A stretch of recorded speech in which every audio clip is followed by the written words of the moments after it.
d'abord, bienvenue à la Tunisie, Merci au beaucoup. siège de l'UGTD. La première question, donc, votre participation récente à la conférence arabe du travail ainsi que vos rencontres avec les dirigeants syndicalistes et les dirigeants de la région. Cette initiative s'inscrit-elle dans votre effort de mobiliser plus de soutien à votre proposition d'alliance internationale pour la justice sociale? Effectivement, vous touchez un point crucial. Vous savez très bien que la justice sociale, ou une meilleure justice sociale au monde, est au cœur de mes préoccupations et donc au cœur de mon mandat, de la mission que je me donne à la direction de l'OIT. Et dans ce cadre, oui, le syndicalisme arabe, les travailleurs, au fait, au-delà des travailleurs, toute la société a un rôle important compte tenu de l'histoire, de l'expérience et non seulement de la Tunisie, mais vous savez très bien vous-même au niveau de l'UGTT, l'histoire est là pour nous rappeler le rôle que vous avez et que vous devrez continuer à jouer pour une meilleure justice sociale. Il va de même pour, effectivement, lorsqu'on était à Bagdad il y a quelques mois au niveau de la réunion des ministres arabes du travail.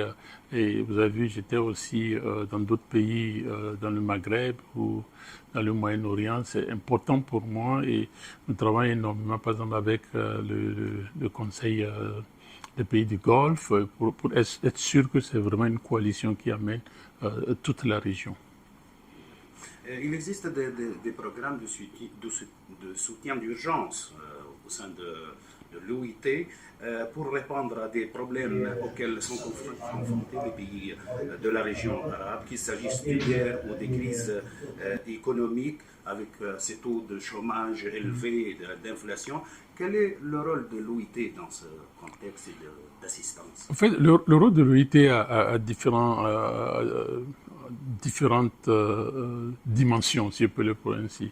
Il y a toujours tout ce qu'on peut faire dans l'immédiat, dans la gestion des crises, sachant très bien que l'OIT, ce n'est pas une organisation humanitaire, mais en fait, et l'exemple triste, mais l'exemple de la Palestine actuelle est là pour nous le rappeler, où est-ce que au début de la guerre, déjà depuis le mois d'octobre, nous avons eu vraiment des appels au secours de nos travailleurs à travers les syndicats palestiniens. Et donc, il a fallu que nous puissions voler au secours, ne serait-ce que pour un assistanat immédiat, pour des besoins immédiats des travailleurs qui étaient coincés justement entre Jérusalem ou bien entre Israël d'un côté, la bande de Gaza de l'autre, qui se retrouvent en Cisjordanie. Voilà, donc il y a ce type d'intervention. L'autre type d'intervention aussi, c'est d'aider les pays justement qui sortent de crise à remettre en place des institutions, et notamment les institutions de la protection sociale, de la sécurité sociale, des statistiques et du code du travail et bien évidemment de l'emploi, des politiques d'emploi post-crise. Et la troisième dimension, rapidement, c'est les investissements à haute intensité de main-d'œuvre. Vous savez, quand on est dans une situation de crise ou en constat de crise, c'est très, très, très important. Et dans les investissements qu'on fait, non seulement on fait des investissements productifs, des investissements créateurs de richesses, mais surtout des investissements qui sont riches en création d'emplois durables. Dans certains pays de la région, y compris la Tunisie, le dialogue social est en crise. Quelles sont, selon vous, les mesures nécessaires pour relancer le dialogue social dans la région et en Tunisie?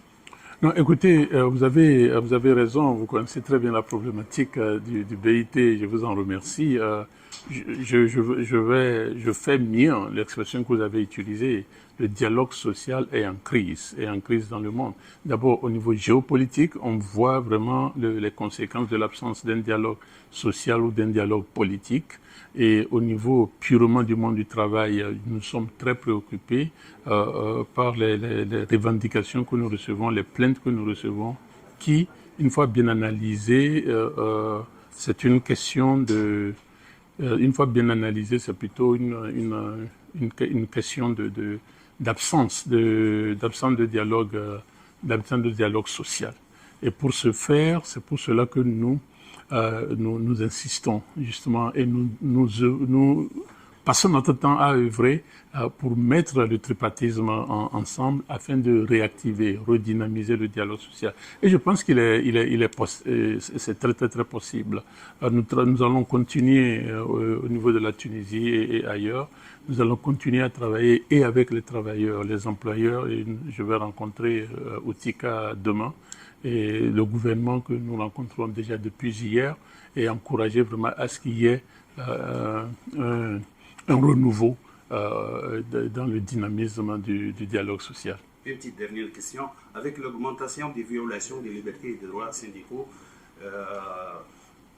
signalées récemment dans le comité des libertés et des droits syndicaux au sein de l'OIT, pensez-vous que le système de représentation tripartite de l'organisation est toujours en mesure de faire respecter ces droits dans les pays concernés et parvenir à consolider, à des consensus solides? Ah oui, c'est le statut même de l'existence. J'ai toujours dit l'existence, les deux raisons majeures de l'existence de l'OIT, d'abord, c'est l'établissement et la mise en œuvre, le suivi des normes. Et deuxièmement, c'est l'assistance aux États membres, aux partenaires sociaux, pour justement toujours trouver des solutions, des consensus pour une direction vers le futur. Et dans ce côté, c'est vrai que parfois il y a des frustrations. Parfois nous avons des problèmes de travailleurs qui sont derrière les barreaux. Parfois nous avons des pays où est-ce que des travailleurs dans l'exercice de leurs responsabilités syndicales ont été tués, il faut reconnaître. Et ça, c'est des préoccupations que nous avons. Et ça, je dois vous dire que de plus en plus, nous recevons aussi des plaintes des employeurs. En ce sens-là, donc, c'est une préoccupation.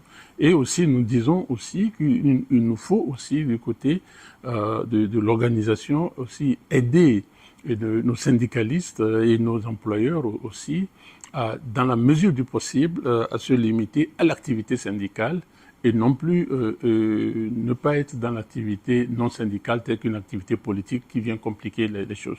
Tout en reconnaissant que l'action politique parfois est intrinsèquement liée à l'action syndicale. C'est vraiment complexe, mais c'est une préoccupation qui est très, très, très importante pour l'OIT. Merci.